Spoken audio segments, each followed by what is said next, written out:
Olá, boa noite. Boa noite. A Polícia Rodoviária Federal apreendeu no interior de São Paulo 2 cargas de cloridrato de cocaína avaliadas em quase 80 milhões de reais. Foram quase 600 quilos da substância, que é o resultado do primeiro refino da droga. Por isso, tem alto valor no tráfico.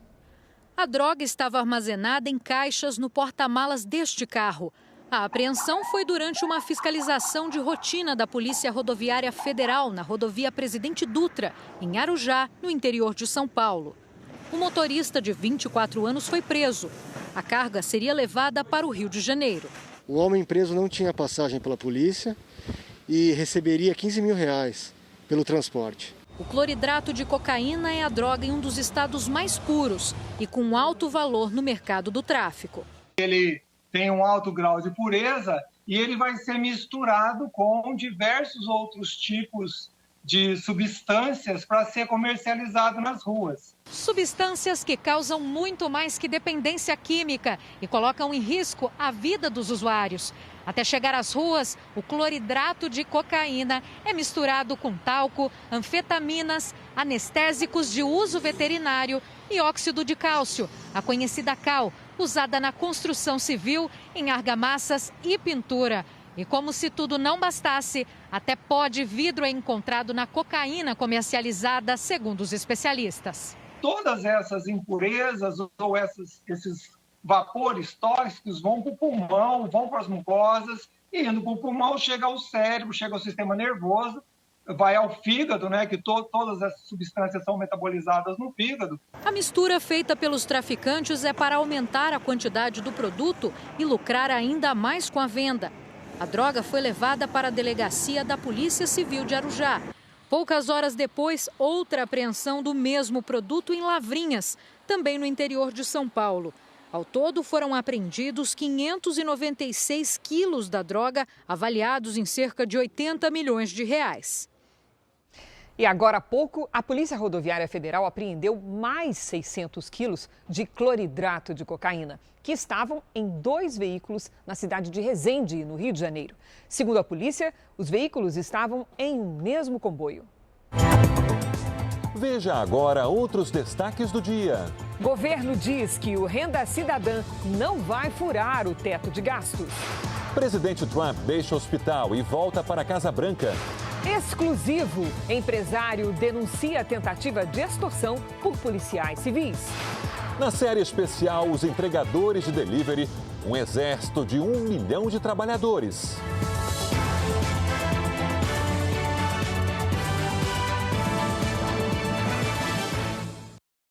Oferecimento: para os desafios do presente, experimente o futuro com o Bradesco.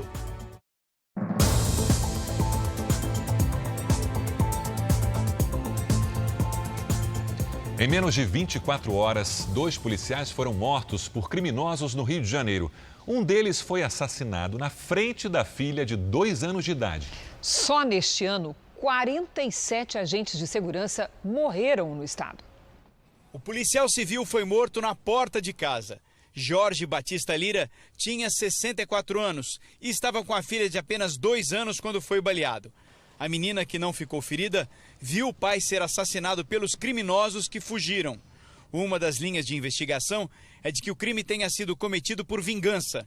Com mais de 30 anos de polícia, Jorge era perito criminal. Não deu tempo de falar que amava, nem um carinho, fazer um carinho nele, dizer o quanto ele é importante. Horas depois do policial civil ser assassinado, um outro agente foi morto no Rio de Janeiro. Desta vez, um policial federal que tentou evitar um arrastão. Houve troca de tiros e uma rodovia chegou a ser bloqueada. Testemunhas contaram que o carro com os criminosos fechou uma das pistas. 4 homens armados desembarcaram para roubar os motoristas. O policial federal parou a caminhonete que dirigia, desceu do veículo e trocou tiros com a quadrilha. José Dídimo, de 59 anos, foi baleado e morreu. Ele voltava para casa em Niterói, na região metropolitana do Rio. O policial federal aposentado trabalhava no Hospital Estadual Alberto Torres, em São Gonçalo, onde era um dos diretores da unidade. A polícia ainda não tem pistas de quem cometeu os crimes. Em São Paulo, a polícia cercou uma das maiores comunidades da cidade, a de Paraisópolis, para apreender armas, drogas e motos. 500 policiais cercaram a favela, 7 pessoas foram presas e foram cumpridos 10 mandados de busca e apreensão. 2 suspeitos reagiram, trocaram tiros e acabaram detidos. Os agentes também apreenderam 64 motocicletas, a maioria com placas falsas, usadas, segundo a investigação, para praticar roubos e furtos em bairros da região. Flagrantes de aglomeração no Brasil no fim de semana. Um deles, em Minas Gerais, acabou em tragédia. Neste clube de Belo Horizonte, a piscina estava lotada. Quando os policiais chegaram, uma jovem tinha acabado de se afogar. Eles tentaram reanimá-la, mas a vítima não resistiu. O clube foi interditado por violar regras sanitárias. Não havia obediência a nenhuma das normas especificadas por esse protocolo e pelo decreto de reabertura dos clubes. Ainda em Belo Horizonte, uma multidão tomou conta da rua. Em outro bairro da capital, mais aglomeração. Em Brumadinho, moradores protestaram contra a presença de turistas. Queimaram pneus e fecharam o acesso à cachoeira da cidade, que ficou lotada por causa do calor. Na capital do Mato Grosso do Sul, a festa clandestina só acabou quando a Guarda Civil foi chamada. Centenas de pessoas foram embora. Em Porto Alegre, a Brigada Militar encerrou uma rave com 500 pessoas. Aqui no litoral paulista, a chuva que caiu no fim de semana espantou turistas e as praias tiveram pouco movimento.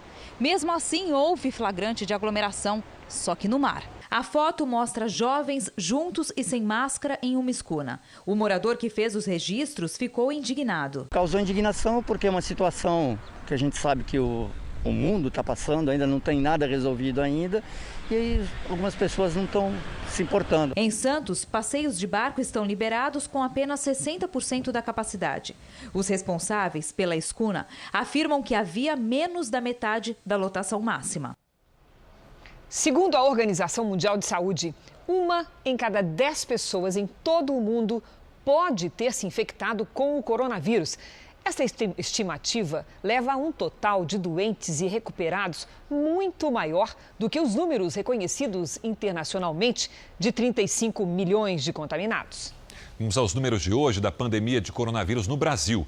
Segundo o Ministério da Saúde, o país tem 4.927.235 casos de Covid-19. São 146.675 mortos. Foram 323 registros de mortes nas últimas 24 horas. Também entre ontem e hoje, 32.094 pessoas se recuperaram.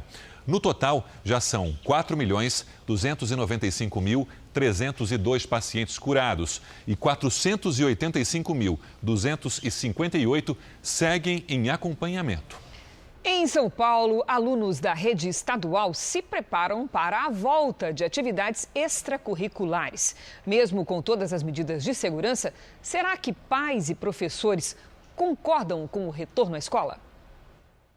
Depois de mais de 6 meses, portões reabertos. Sejam bem-vindos com muita alegria. Nessa escola estadual paulista já está tudo pronto para receber os alunos na próxima quarta-feira para aulas de reforço escolar e atividades extracurriculares. São várias medidas de proteção. Na sala, para 32 crianças, apenas 9 vão entrar. Materiais não vão ser compartilhados e superfícies terão que ser higienizadas a cada troca de turma. A gente precisa entender, saber o que eles passaram, as suas expectativas em relação ao retorno, o que eles sentiram, se eles estão bem. A equipe dessa escola, por exemplo, que recebe alunos de 6 a 11 anos, vai ter que se adaptar à nova realidade. O carinho, o abraço, que sempre foram muito presentes, agora estão proibidos.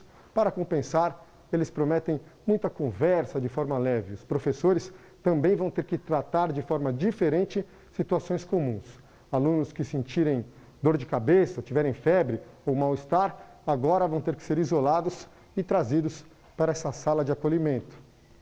A mãe da Bia está empolgada com a reabertura gradual das escolas. Vamos conseguir aí com que ela retome um pouco da rotina dela e eu um pouquinho da minha.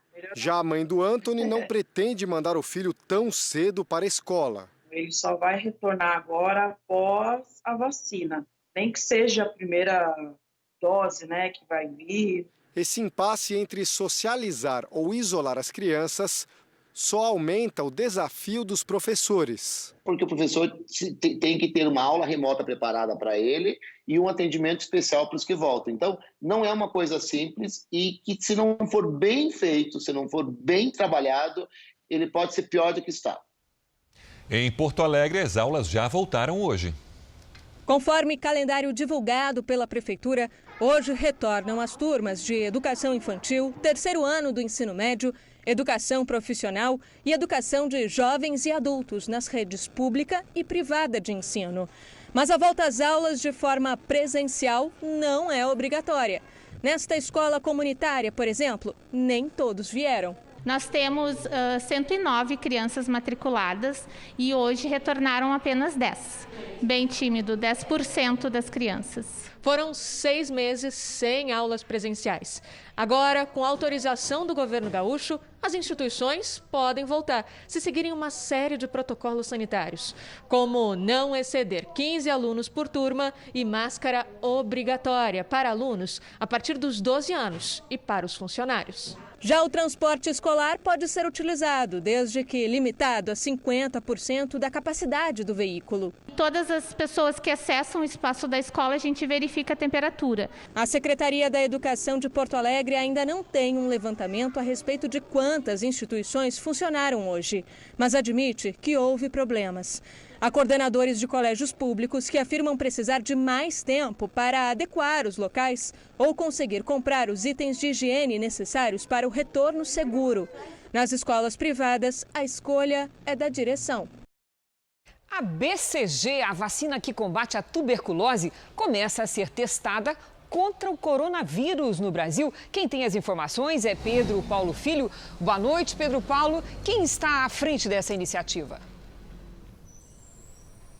Oi, Cris, boa noite para você, boa noite a todos. Olha, essa pesquisa é conduzida pela Universidade Federal do Rio de Janeiro. O ministro da Ciência, Tecnologia e Inovações, Marcos Pontes, esteve hoje aqui no campus da UFRJ para participar do início dos ensaios clínicos. Cerca de 1.000 profissionais da saúde serão vacinados e terão acompanhamento para a coleta de dados. E esse estudo vai determinar se a vacina, se a BCG, também é capaz de prevenir a infecção pelo coronavírus. Lembrando que a vacina é obrigatória aqui no Brasil para recém-nascidos. Mas, segundo pesquisadores, os países que mantêm o uso da BCG apresentaram menor incidência de Covid-19. Cris, Sérgio. Obrigada, Pedro Paulo. No primeiro dia de cadastro do Pix, o novo sistema de pagamentos, os aplicativos de bancos tiveram momentos de instabilidade por causa da grande procura. A situação logo foi resolvida. O Pix promete facilitar muito a vida das pessoas e empresas. É um tipo de TED ou DOC, só que muito mais fácil e rápido, sem taxas e que vai funcionar todos os dias, até em feriados, durante 24 horas. O Maxwell é um produtor de conteúdo para a internet. Está sempre correndo para entregar o serviço, mas para receber os pagamentos dos clientes pelos meios eletrônicos tradicionais, não pode ter pressa. As empresas geralmente hoje preferem fazer um DOC para minha conta física ou jurídica e eu aguardo cair o pagamento, que demora muito às vezes, pode demorar de 3 a 5 dias. Agora ele já está cadastrado para usar o Pix. Com o novo sistema de pagamentos desenvolvido pelo Banco Central, um aplicativo no celular vai permitir a transferência de dinheiro e pagamentos de forma imediata, a partir do dia 16 de novembro. É necessário cadastrar um código, chamado de chave de acesso. Aí a pessoa ou empresa vai receber o valor para concluir a operação. E melhor, o dinheiro entra na conta em 10 segundos, inclusive fora do horário comercial e aos fins de semana. A chave Pix vai ser a identificação de cada usuário no sistema de pagamentos. Pode ser um e-mail, número do celular, CPF, CNPJ no caso de empresas, ou uma combinação de números, letras e símbolos. Quase 700 instituições, entre bancos, financeiras, cooperativas de crédito, já estão aptas a fazer pela internet o cadastro dos clientes que quiserem utilizar o novo recurso. A principal vantagem é não ter mais a necessidade de carregar dinheiro consigo. Então, à medida em que eu posso comprar um jornal numa banca e pagar escaneando um QR Code, certo? E isso evita que eu tenha que carregar dinheiro para comprar aquele jornal. Será possível também pagar contas de água e luz e usar o Pix em operações com o QR Code. Pessoas físicas não vão pagar taxas para usar, mas as instituições financeiras têm permissão de cobrar tarifas das empresas que usarem o sistema nas vendas de produtos e serviços. A expectativa do Banco Central é que os valores serão menores com a nova tecnologia. Até o começo da noite foram cadastradas no Pix mais de 3,5 milhões de chaves. O Banco Central lembra que hoje foi só o início e que o cadastro pode ser feito quando o correntista quiser. O Irã anunciou que prepara um plano de paz para encerrar os confrontos entre Armênia e Azerbaijão. Instalações iranianas perto das fronteiras com os dois países foram atingidas nos combates. A disputa por uma região montanhosa que faz parte do Azerbaijão, mas é controlada por armênios desde 1994, deu início ao confronto. Hoje, o Azerbaijão divulgou um vídeo de um vilarejo que teria sido retomado. A Armênia não confirma. Em Los Angeles, o teto de uma loja de roupas desabou por causa de um incêndio de grandes proporções. As chamas começaram neste domingo e destruíram grande parte do local. Mais de 20 bombeiros foram chamados para conter o fogo. Não há relatos de feridos. O presidente Donald Trump já está de volta à Casa Branca, onde vai continuar o tratamento contra a Covid-19. Ao vivo, com a gente, está a correspondente Evelyn Bastos. Evelyn, boa noite. Como é que foi a saída do hospital? Oi, Sérgio. Muito boa noite para você e para todo mundo que nos acompanha. O presidente Donald Trump deixou o hospital logo agora, no começo da noite, e foi aplaudido por muitos apoiadores que desde sexta-feira têm marcado presença na frente do local. Trump disse que está se sentindo muito bem e, inclusive, melhor do que 20 anos atrás. Ele usou uma rede social para pedir que a população não tenha medo da Covid-19, para que as pessoas não deixem a doença dominar a vida delas. E ressaltou que a sua administração desenvolveu medicamentos e conhecimentos excelentes sobre o coronavírus.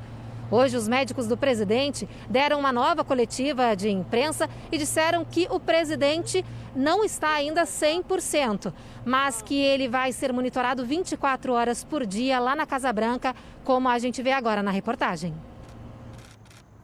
Em frente ao hospital Walter Reed, a equipe médica do presidente disse que ele se recuperou bem durante os 4 dias internado e foi liberado por não apresentar mais sintomas da Covid-19. Mesmo assim, Trump será monitorado de perto. Ele tem 74 anos e faz parte do grupo de risco da doença. Os médicos querem observar como o presidente reagirá aos medicamentos que recebeu, alguns ainda em fase experimental. Trump foi internado na sexta-feira após precisar de suporte de oxigênio na Casa Branca. Desde então, ele teve febre, fadiga e congestão. O próprio presidente divulgou que não esteve bem nos primeiros dias. De volta à Casa Branca, ele se juntou à primeira-dama Melania, que teve apenas sintomas leves da doença e está em quarentena.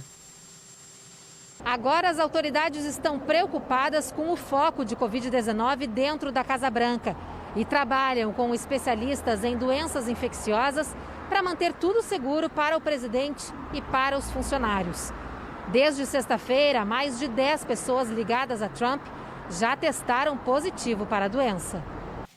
Hoje foi a vez da secretária de imprensa Kayleigh McEnany informar que ela e 2 servidores do gabinete também se infectaram. Por precaução, vários colaboradores do governo foram dispensados para trabalhar remotamente, enquanto a Casa Branca tenta rastrear a origem das infecções. Vamos agora com a opinião do jornalista Augusto Nunes. Boa noite, Augusto. Boa noite, Cristina, Sérgio. Boa noite a você que nos acompanha. Seja qual for o resultado das eleições nos Estados Unidos, O governo brasileiro está convencido de que serão mantidas as relações amistosas com a Casa Branca, mas permanecerão intocadas as diretrizes da política externa fixadas pelo governo Bolsonaro. Foi o que garantiu o ministro Ernesto Araújo em sua entrevista ao Jornal da Record. Ótima notícia! Foi mesmo enterrada em cova rasa a política externa da canalice adotada pelos governos do PT. Entre a posse de Lula em janeiro de 2003 e o impeachment de Dilma Rousseff, o governo brasileiro não perdeu nenhuma chance de reafirmar a opção preferencial pela infâmia. Ajoelhou-se, por exemplo, diante da arrogância de tiranetes sul-americanos. Curvou-se às vontades do venezuelano Hugo Chávez, prestou vassalagem à ditadura cubana, patrocinou genocidas africanos e aliou-se a muitas outras obscenidades internacionais. Esses tempos vergonhosos acabaram. A política externa agora se orienta pelos interesses da nação e por valores morais que jamais serão revogados. Ainda nesta edição, o idoso que ia à farmácia morre em tiroteio entre policiais e traficantes no Rio. E também, na série especial, o entregador de delivery, uma profissão em alta, com quase 1 milhão de trabalhadores no Brasil.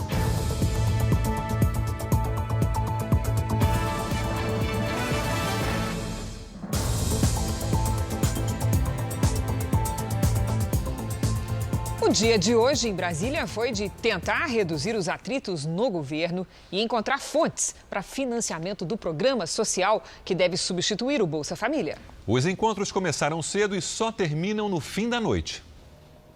A semana do presidente começou com um café da manhã no Palácio da Alvorada. Bolsonaro se reuniu com o ministro Luiz Eduardo Ramos, o presidente da Câmara, Rodrigo Maia, e com o senador Márcio Bittar.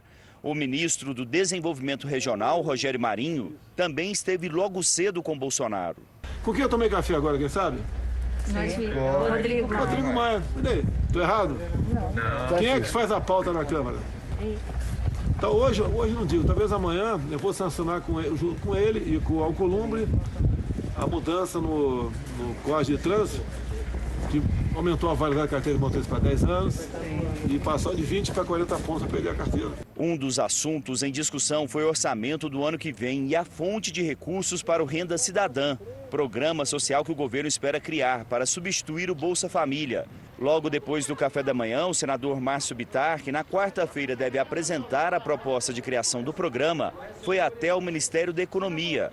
A conversa com o ministro Paulo Guedes foi uma forma de demonstrar que o teto de gastos será respeitado. Não vou entrar em nenhuma ideia de onde e como o Renda vai ser financiado, a não ser afirmar que é uma decisão de todo mundo, liderado pela equipe econômica, pelo ministro Paulo Guedes, que a solução, qualquer que seja, ou quaisquer que sejam elas, será dentro do teto. Depois da turbulência na semana passada, que terminou com uma desavença pública entre Guedes e Marinho, a ideia é melhorar a relação. Houve turbulência, é normal, são relações humanas, e agora as coisas, a meu juízo, elas entraram no eixo de novo. Paulo Guedes encerrou a entrevista depois de os jornalistas insistirem na pergunta sobre a ideia de usar precatórios para financiar o programa, questão que foi motivo da discordância. Pela terceira vez, eu vou pedir desculpa porque eu não vou entrar agora eu vou fazer exemplo. igual fazem comigo, né? Bora. São necessários cerca de 30 bilhões de reais para ampliar o atual Bolsa Família para mais de 8 milhões de famílias. Agora à noite, o ministro da Economia, Paulo Guedes, participa de um jantar com a presença do presidente da Câmara dos Deputados, Rodrigo Maia. Depois de atritos públicos entre os dois, a ideia é que nesse encontro eles reabram um canal de comunicação. Guedes estará acompanhado do ministro Luiz Eduardo Ramos, responsável pela articulação política do governo. O presidente Bolsonaro está em São Paulo, onde participa de um evento religioso neste momento. Mais cedo, ele fez exames médicos também na capital paulista. O repórter Lúcio Sturmi tem os detalhes ao vivo. Lúcio, boa noite. Boa noite, Sérgio. O presidente Jair Bolsonaro e a primeira-dama Michele Bolsonaro chegaram há cerca de 45 minutos aqui para esse evento religioso que reúne 2.000 pessoas no bairro do Brás, em São Paulo. Antes de vir para cá, o presidente passou pelo hospital, onde fez exames de pós-operatório daquela cirurgia para retirada de cálculos renais que aconteceu 10 dias atrás. Segundo o boletim médico, o presidente está em excelentes condições clínicas, sem cálculos remanescentes na bexiga. Terminado o evento aqui por volta das 10 horas da noite, o presidente e a primeira-dama seguem direto para o aeroporto e retornam a Brasília ainda hoje. Sérgio, Cris. Obrigado, Lúcio.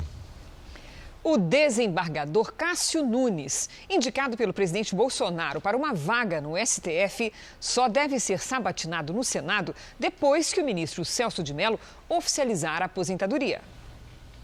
A reunião de líderes para definir a data da sabatina no Senado está marcada para esta terça-feira de manhã. A presidente da Comissão de Constituição e Justiça, Simone Tebet, já disse que a sabatina só vai ocorrer depois do dia 13, quando o ministro Celso de Mello se aposenta. Para facilitar a aprovação de Cássio Nunes, o líder do governo no Congresso, o senador Eduardo Gomes, já organizou para os próximos dias uma série de reuniões entre o indicado e as lideranças da casa. O ministro do Supremo, Dias Toffoli, atua em outra frente. Depois de promover um encontro entre Cássio, o presidente Bolsonaro e o presidente do Senado, Davi Alcolumbre, agora busca aproximar o desembargador dos demais ministros do tribunal. Em outro movimento no xadrez dos tribunais superiores, o presidente Bolsonaro deve indicar o ministro-chefe da Secretaria-Geral da Presidência, Jorge Oliveira, para o Tribunal de Contas da União, na vaga de José Múcio, que se aposenta em 31 de dezembro. Se a indicação se confirmar, o almirante Rocha, chefe da Secretaria de Assuntos Estratégicos, deverá assumir a Secretaria-Geral. A Igreja Universal declarou apoio à nomeação do desembargador Cássio Nunes para o Supremo Tribunal Federal. Em nota, a Universal afirmou que a indicação de Cássio Nunes pode representar um acréscimo à nossa Suprema Corte e que ele saberá honrar a cadeira que vai ocupar no STF em benefício de um país e de uma justiça menos desiguais. Cássio Nunes foi escolhido pelo presidente Jair Bolsonaro para ocupar a vaga do ministro Celso de Mello, que irá se aposentar. A indicação ainda será submetida à aprovação do Senado.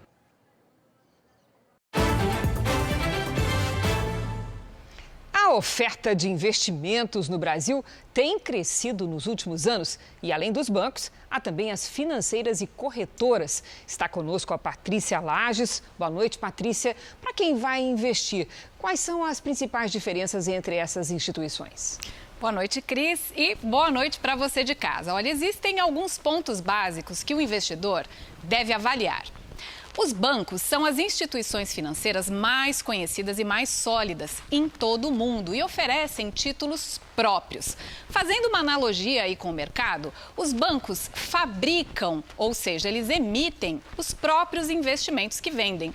E as financeiras fazem a mesma coisa. Elas são bem menores e bem menos conhecidas, mas também fabricam e vendem os seus próprios investimentos. Já as corretoras, elas não fabricam nada, apenas distribuem produtos de outras instituições. É possível fazer uma comparação com uma corretora de seguros. Se você vai fazer o seguro do seu carro em um banco, só vai ter a opção que o banco mesmo fornece. Mas se for em uma corretora, você vai poder escolher entre uma gama muito maior.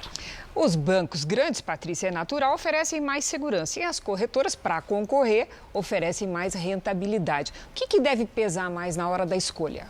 Olha, o que deve pesar mais, Cris, é o perfil de cada investidor. Os investimentos funcionam assim como uma balança, né? Quanto mais segurança, menos rentabilidade. E quanto maior a rentabilidade, a segurança cai, né? E maior o risco. É bom saber que os investimentos em renda fixa, por exemplo, até R$250 mil, têm a proteção do FGC, que é o Fundo Garantidor de Créditos. E isso vale tanto para os bancos grandes quanto para as financeiras.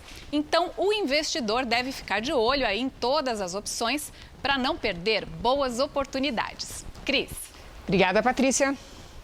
Veja a seguir, exclusivo. Empresário denuncia tentativa de extorsão por policiais civis. E também na série especial, o jeito de se reinventar dos entregadores de delivery, a pé, de bicicleta, de patinete e até de cadeira de rodas.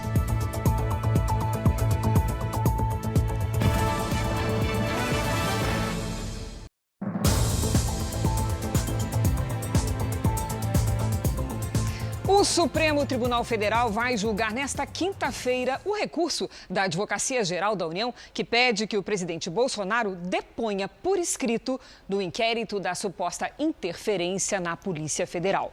O inquérito também foi prorrogado por mais 30 dias. Nós vamos a Brasília com Yuri Ascar. Boa noite, Yuri.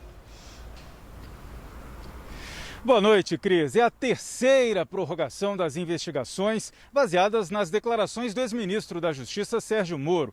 A decisão foi do relator do inquérito aqui no Supremo Tribunal Federal, o ministro Celso de Mello, que se aposenta na semana que vem. E atendendo a um pedido do ministro, o presidente do STF, Luiz Fux, marcou para o próximo dia 8, quinta-feira, o julgamento do recurso do presidente Bolsonaro, que pede que o depoimento seja por escrito. Dessa maneira, Celso de Mello vai poder declarar o voto dele antes de deixar a corte. De Brasília, Yuri Ascar. Obrigada, Yuri. O abandono e maus tratos a cães e gatos cresceram mais de 20% durante a pandemia. Aponte a câmera do seu celular para o nosso QR Code e veja se você está preparado para ter um animal de estimação.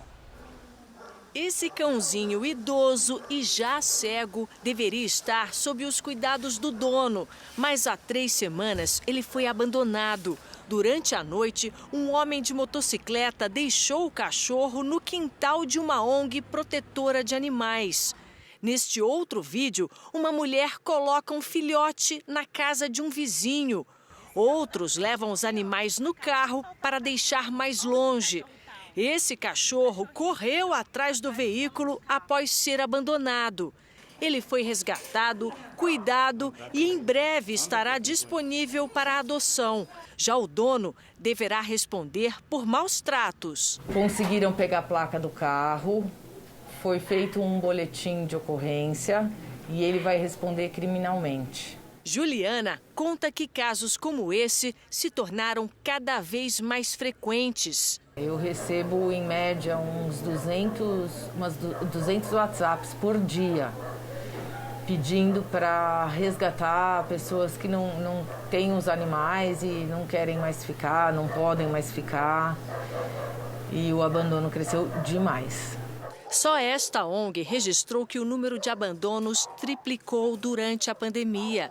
Em todo o estado de São Paulo, foram mais de 10 mil denúncias de maus tratos a animais entre janeiro e setembro, um aumento de 21,7% em relação ao mesmo período do ano passado. De acordo com a Comissão de Proteção e Defesa Animal da OAB, a situação se repete em todo o país. As pessoas com problemas financeiros, econômicos, por conta da pandemia, muitas vezes entendem que o elo mais fraco tem que ser abandonado, e muito pelo contrário. No fim de setembro, a legislação para quem abandona ou maltrata animais ficou mais rígida. Se a pessoa, por qualquer motivo, abandonar aquele animal sem lhe prestar a devida assistência ou de qualquer maneira incorrer em maus tratos, ela vai responder por uma pena de reclusão de 2 a 5 anos, mais multa, e pode, sem dúvida, sofrer aí a perda da guarda do animal ou a possibilidade de ter um outro animal por alguns anos.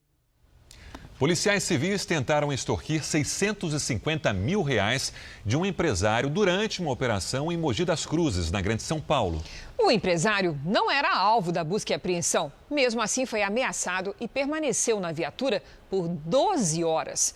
Só que tudo foi registrado por câmeras de segurança e áudios no celular. A reportagem exclusiva é do Núcleo de Jornalismo Investigativo da Record TV.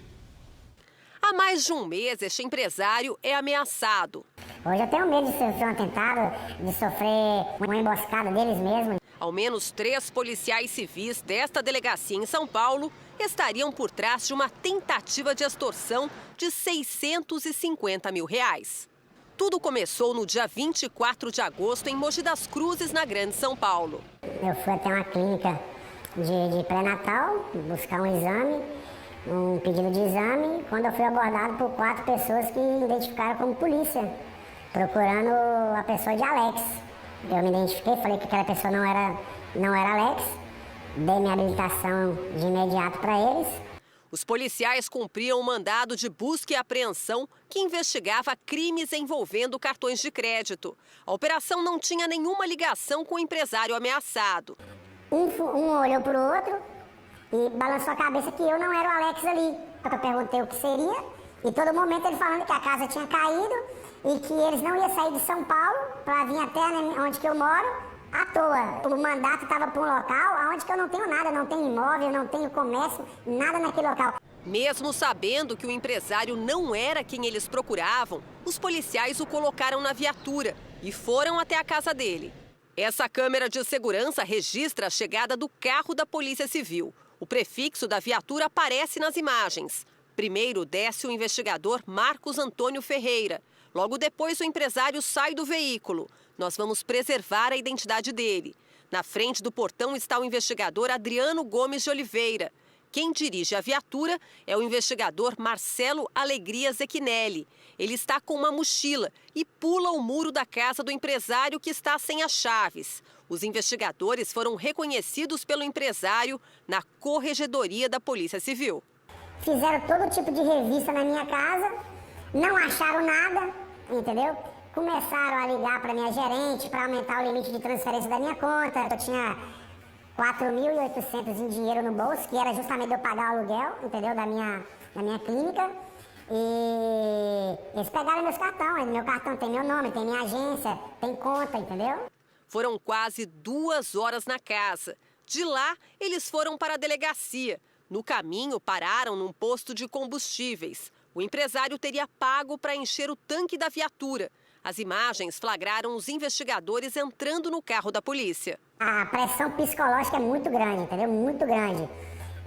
Todo momento falando que vai prejudicar eu, a minha esposa, que ia colocar droga na clínica da minha esposa.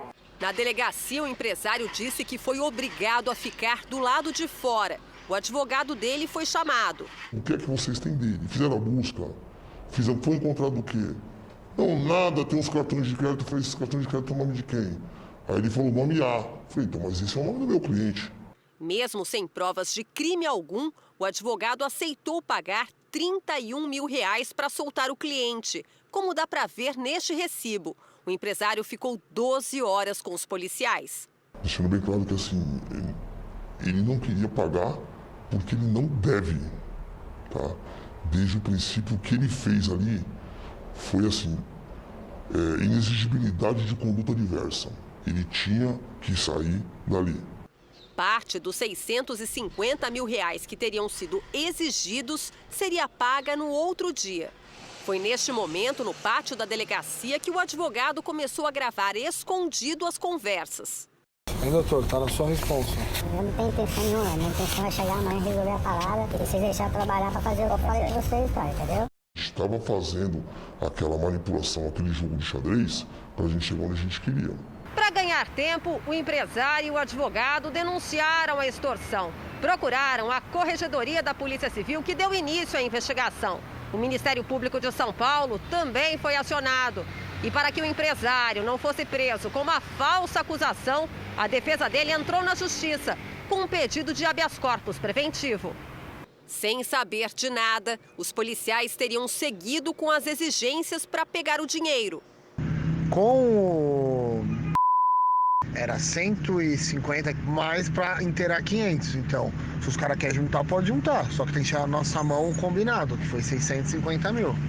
A mulher do empresário também passou a receber telefonemas. Nessa gravação, o homem se identifica como investigador Marcos. Ele não conseguiu desenrolar isso? Com quem que eu tô falando? É os meninos de ontem. É o Marcos? Isso. O advogado teria recebido um prazo para entregar o valor combinado. Tem que desenrolar isso hoje, até umas 5 horas, porque a gente está aqui também na pressão aqui da delegacia, né? Os policiais civis começaram a ficar impacientes e passaram a exigir o afastamento do advogado das negociações. Tira o menino da jogada aí, porque é o seguinte, os caras aqui já tá todo a flor da pele, né, mano? Meu parceiro, eu tô recebendo pressão de todos os lados aqui, cara. Quando os policiais descobriram que estavam sendo investigados pela Corregedoria, o tom mudou. Tentaram até comprar o silêncio do empresário. Eles mandaram foto de dinheiro que estariam levando para mim esse dinheiro. Eles ofereceram R$100 mil por conta disso. Em troca de mensagens, um homem que não quis se identificar escreveu: "Encerramos aqui ou a conversa vai ser mais estreita. Queremos paz. não percebeu ainda que vai cavar covas. O empresário prestou depoimento há 2 semanas na corregedoria. Nos últimos dias, as ameaças voltaram. Recentemente agora ficou um carro 32 minutos na minha casa. Quando eu liguei para a Polícia Militar 190, o carro já saiu em alta velocidade. 2 dias atrás também agora passou também um carro com 3 pessoas dentro. Uma delas jogou como se fosse o bolachão da Polícia Civil para fora, passou com o braço de fora, bem devagar na porta da minha casa, tipo me intimidando também. O que a gente busca do Estado aí é uma resolução, é uma segurança para a gente. E tem que tirar de circulação quem fere o nome da Polícia Civil. A Polícia Civil informou que a denúncia exibida pelo Jornal da Record será investigada pela Corregedoria e reforçou que não compactua com eventuais erros cometidos pelos agentes. No Rio de Janeiro, uma briga generalizada começou de maneira banal. O motivo é tão sem importância que as pessoas nem sabem qual é. Um dos participantes é um ex-lutador de MMA com carreira internacional que hoje tem uma academia. A briga tomou conta da rua. No meio da confusão, um carro quase atropela as pessoas. Do alto da janela, o morador gravou o momento em que um homem de blusa vermelha dá um soco em um rapaz pelas costas. O agressor seria Márcio Santos, conhecido como Márcio Pedra, lutador de MMA. Uma das vítimas contou que estava nessa boate e, no meio da madrugada, saiu e atravessou a rua para ir a uma festa sertaneja nesse bar que fica bem ao lado. Nesse momento, sem nenhum motivo aparente, começou a briga com o lutador. Vocês estavam brigando? Quero ver quem vai tampar comigo. Aí meu amigo falou assim, qual foi? Ele, qual foi? Ele foi para cima. Márcio diz que comemorava o aniversário da afilhada quando o grupo passou e esbarrou nas pessoas e que só entrou na briga para proteger o irmão. Quando eu olho, meu irmão está em confronto com 4 ou 5 deles, o meu irmão está na situação em desvantagem. O lutador de MMA já disputou campeonatos internacionais. Atualmente é dono de uma academia na Baixada Fluminense. Depois da confusão, pediu desculpas. Gostaria de pedir desculpa aos meus alunos, meus mestres, entendeu? Porque, de fato, houve um confronto. O enfermeiro agredido prestou depoimento. O lutador também será ouvido pela polícia nos próximos dias. No Rio Grande do Sul, golpistas estão sacando dinheiro do Fundo de Garantia no lugar dos beneficiários. Eles conseguem informações por meio de e-mails falsos e chegam aos caixas antes do verdadeiro titular da conta. O saque do FGTS seria um alívio, mas quando o Marinês foi até a agência da Caixa, recebeu uma notícia revoltante. Fiquei na fila, esperando 3 horas até ser atendida. E quando a funcionária me atendeu, ela disse que já tinha sido sacado em São Paulo. E não foi eu que saquei, nem tive em São Paulo, O saque emergencial de R$ 1.045 foi liberado para trabalhadores com saldo ativo ou inativo do FGTS. Só que estelionatários têm aplicado golpes nessas contas. Para receber o benefício, basta baixar o aplicativo da Caixa e fazer um cadastro, informando nome e CPF. Uma senha é criada na hora e um código de acesso é enviado ao número de telefone ou e-mail informado. Depois disso, o saque é autorizado e o dinheiro pode ser retirado em qualquer agência.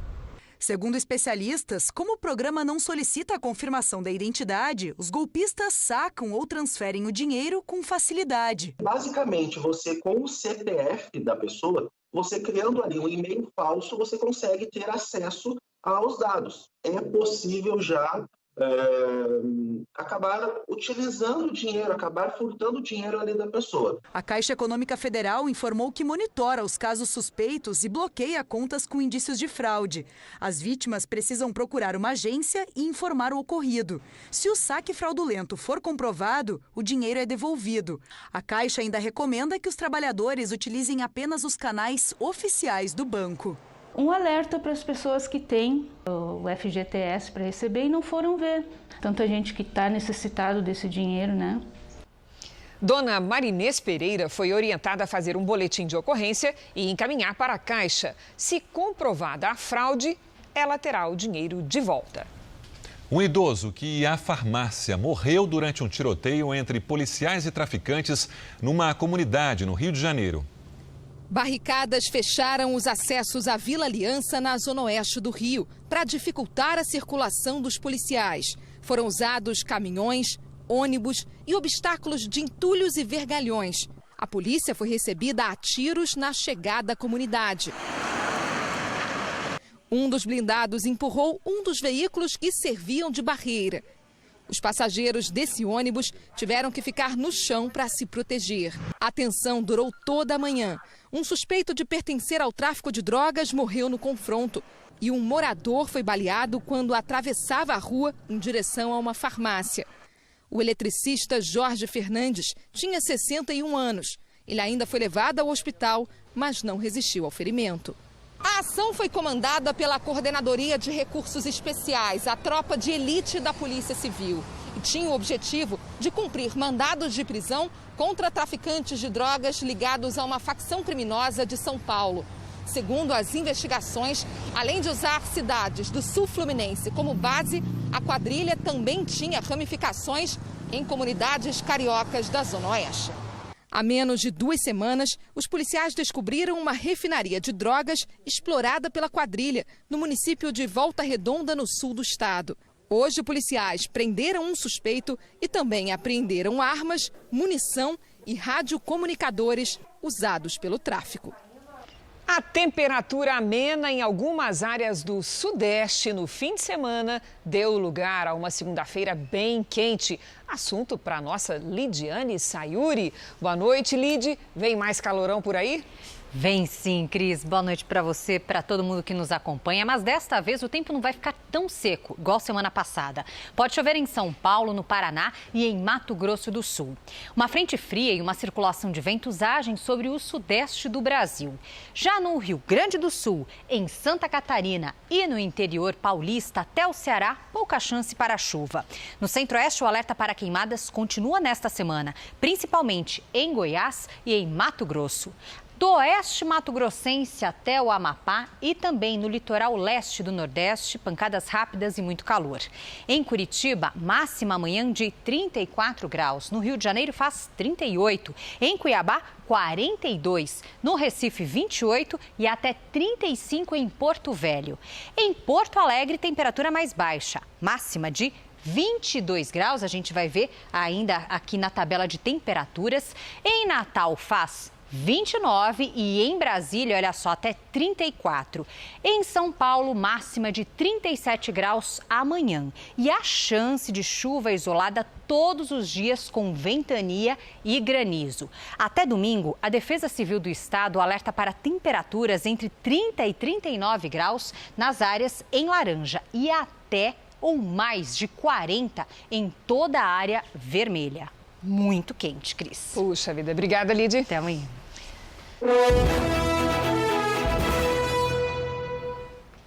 Pesquisa do Instituto Real Time Big Data, encomendada pela Record TV, mostra Celso Russomano e Bruno Covas à frente na corrida eleitoral em São Paulo. Celso Russomano aparece com 27% das intenções de voto. O atual prefeito, Bruno Covas, tem 20%. Os dois disputariam o segundo turno. Guilherme Boulos tem 9% e Márcio França, 8%. Andréa Matarazzo, Gilmar Tato e Arthur Duval vêm a seguir, com 2% cada. Com 1% aparecem Joyce Hasselmann, Levi Fidelix e Orlando Silva. Não pontuaram Antônio Carlos, Marina Elou, Felipe Sabará e Vera Lúcia. Brancos e nulos somaram 19%. Não souberam ou não responderam 8%. O Instituto Real Time Big Data fez 1.200 entrevistas entre os dias 30 de setembro e 3 de outubro. A margem de erro é de 3 pontos e o nível de confiança da pesquisa é de 95%. No Rio de Janeiro, o ex-prefeito Eduardo Paes e o atual Marcelo Crivella estão na liderança da pesquisa Real Time Big Data, também encomendada pela Record TV. Eduardo Paes tem 26% das intenções de voto. Marcelo Crivella, que disputa a reeleição, aparece com 17%. A delegada Marta Rocha com 10% e Benedita da Silva com 9% vem a seguir. Depois aparecem Bandeira de Melo com 5%, Renata Souza com 3% e Clarissa Garotinho com 2%. Ciro Garcia, Fred Luz, Luiz Lima e Paulo Messina têm 1% cada. Glória Heloísa, Henrique Simonari e Suede não pontuaram. Brancos e nulos somaram 13%. 11% não souberam ou não responderam. O Instituto Real Time Big Data ouviu 1.200 eleitores do Rio de Janeiro entre os dias 28 e 30 de setembro. A margem de erro é de 3 pontos percentuais, com o nível de confiança da pesquisa em 95%. Vamos agora aos números da pesquisa para a eleição municipal em Palmas, no Tocantins. Cíntia Ribeiro lidera com 30% das intenções de voto na capital do Tocantins. O professor Júnior Gel tem 13%.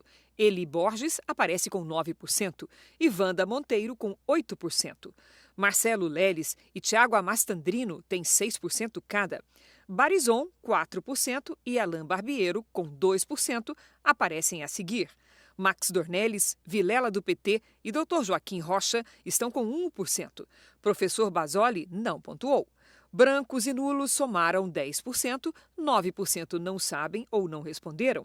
O Instituto Real Time Big Data ouviu 800 eleitores de Palmas entre os dias 29 e 30 de setembro.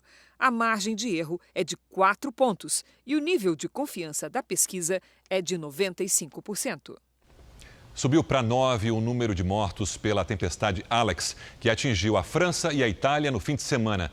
As equipes dos dois países ainda buscam por 20 desaparecidos. As fortes chuvas destruíram casas e rodovias na região dos Alpes. Outras casas ficaram submersas. A Riviera Francesa também sentiu os danos da tempestade, que já é considerada a mais destruidora em 100 anos.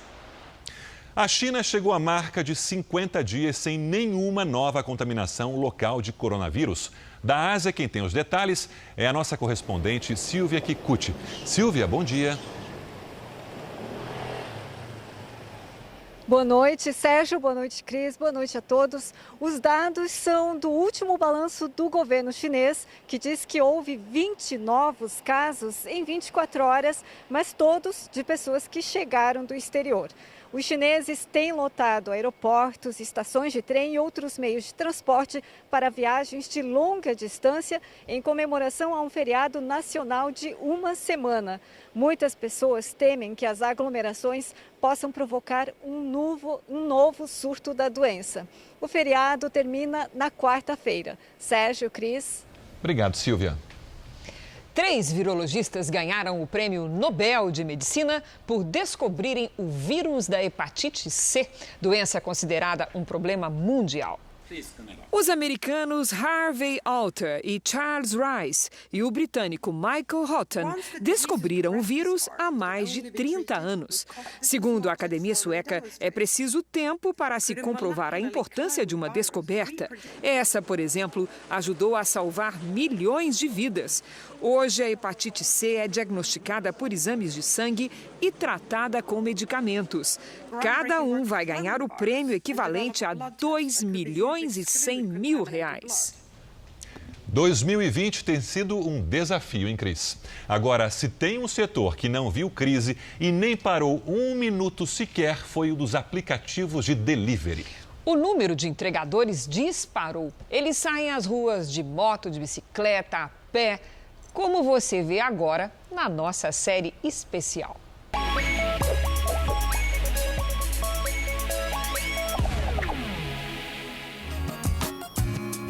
Devagar e sempre. A expressão nunca foi tão bem empregada como no dia a dia da Adriane. Sem movimento no salão de beleza, a cabeleireira encarou as entregas para pagar as contas. Gasto mesmo, só a sola do sapato.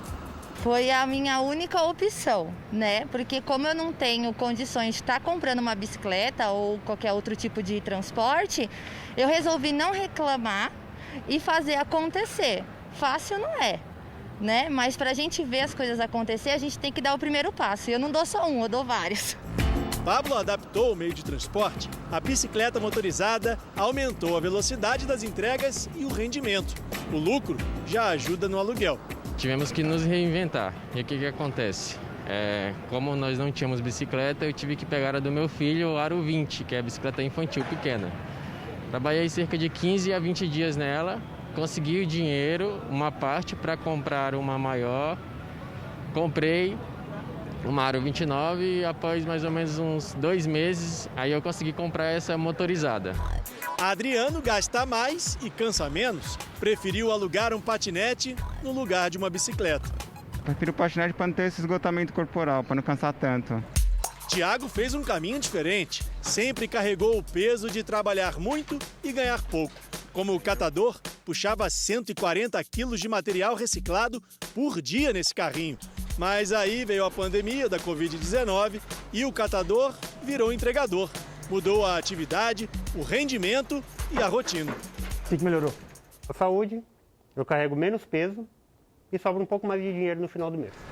O trabalho continua na palma da mão, mas no lugar das latinhas e dos recicláveis, um telefone celular. Pelo aplicativo, Tiago recebe em média 12 pedidos de entrega por dia. E apesar do volume de trabalho ter aumentado, o peso que carrega nas costas diminuiu. A mochila é grande, mas pesa 10 vezes menos do que o carrinho com material reciclado. Exige disposição pedalar de 4 a 6 horas seguidas, mas o Tiago vai continuar nesse caminho, pelo menos enquanto o bolso exigir e a saúde permitir. Durante a pandemia, a lista de entregas não para de crescer. Varia de acordo com a quantidade de pedidos, mas ele já se acostumou com a nova função. O que mais atrai o entregador é que aqui tudo gira rápido, em ritmo acelerado, e assim ele vai longe. Eu trabalho das 6 da tarde até as 11 da noite, meia-noite mais ou menos. Quantos quilômetros eu pedalo? Cara, varia muito, porque conta muito são as distâncias, né? Então tem entrega que você vai de 3 km, vai ser 3 km para entregar, e volta 3, e não tem um cálculo muito exato com relação à distância. É praticamente um triatleta. É quase. E após me inscrever para São Silvestre.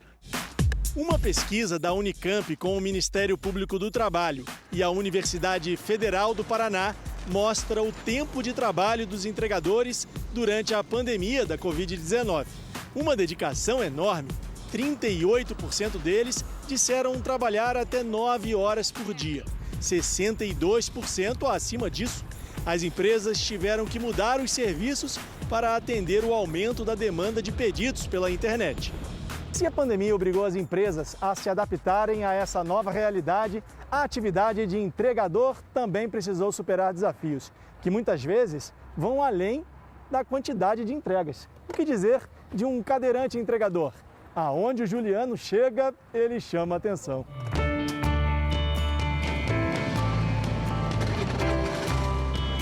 Juliano era feirante e usava a moto para o lazer. Em 2015, sofreu um acidente em Osasco. Dormiu em cima da moto e capotou. Acordou no hospital sem o movimento das pernas. Não foi nada fácil, mas Juliano não desistiu. Você tem que seguir em frente, você tem que levantar a cabeça e correr atrás. Mano. E é o apoio dela pra cima, levantando minha moral, me ajudando em tudo. Pra tomar um banho, porque no começo que a gente lesiona, a gente tem que usar até fralda, cara. A gente vira uma criança. E tudo, ela me ajudava em tudo, cara. A ajuda da mulher fez o Juliano não levantar só a cabeça, mas o corpo inteiro. Um belo dia eu comecei a fazer fisioterapia. E aí um belo dia eu levantei pra cama, olhei pra cadeira, eu falei assim, se eu vou ter que viver com você, você vai ter que me levar para onde for, eu quero ver se você vai aguentar comigo, porque eu vou aguentar com você, eu quero ver até onde você vai. E a cadeira de roda passou a ser a cadeira de roda virou minha parceira, minhas pernas. Vou para tudo quanto é lugar, vou para jogo, volto 2 horas da manhã de jogo de condução, não tô nem aí, onde tiver que eu vou, não tenho dificuldade, se tá a calçada tá ruim, eu vou para rua, os carros tá me vendo, peço para Deus me proteger e vamos embora. O ex-feirante escolheu uma profissão que precisa de rapidez, mobilidade e habilidade no trânsito. Ele não fica de pé, mas nem dá para perceber. E quando o cliente percebe... Eu não acreditei, cara, porque,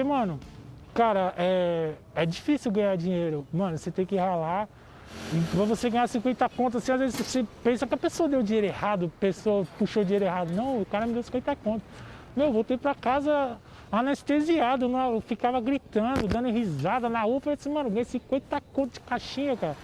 Trabalhadores que enfrentam as próprias dificuldades para vencer numa profissão cada vez mais importante e assim seguem por caminhos parecidos, de maneiras bem diferentes. O Jornal da Record termina aqui. A edição de hoje na íntegra e também a nossa versão em podcast estão no Play Plus e em todas as nossas plataformas digitais. E à 00:30 tem mais Jornal da Record. Fique agora com a novela Amor Sem Igual. A gente se vê amanhã. Até lá. Boa noite e até amanhã.